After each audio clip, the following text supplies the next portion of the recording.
Passons à la correction de l'exercice 8.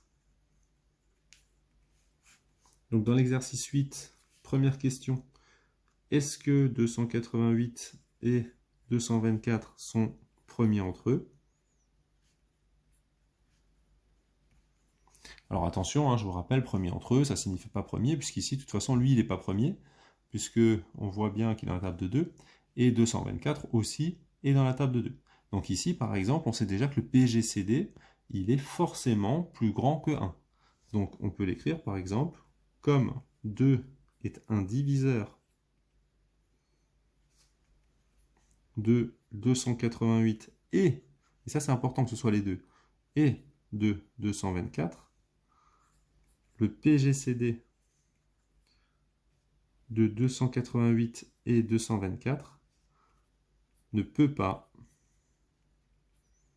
être 1. En fait, il est forcément plus grand que 2.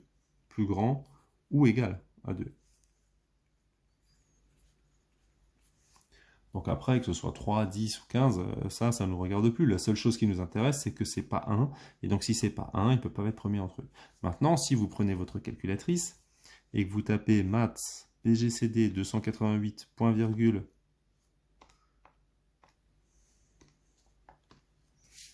224, vous trouvez un PGCD qui est égal à 32.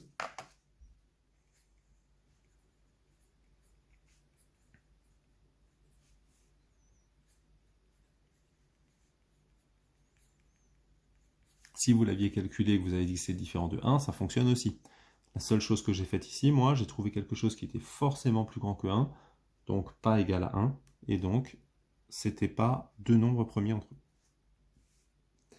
Déterminer le PGCD de 288 et 224. Donc là, on revient à ce qui est écrit là.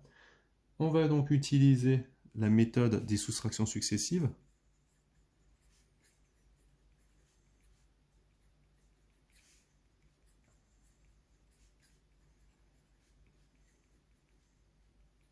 Donc le grand moins le petit, et je garde le petit. 288 moins 224. On regarde, ça fait 64. Là, on voit qu'on approche très rapidement de la solution.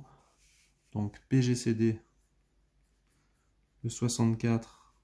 Et là, par exemple, pour changer un petit peu, je ne l'ai pas forcément mis au début, histoire que vous voyez que c'est possible quand même. 64, on va regarder combien de fois il est dans le 224. Donc on trouve ici 3,5, donc 3 fois.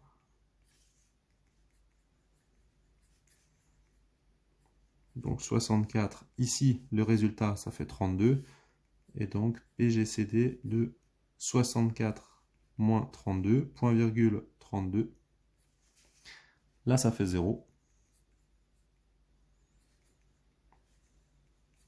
Et donc vous trouvez un PGCD de 32.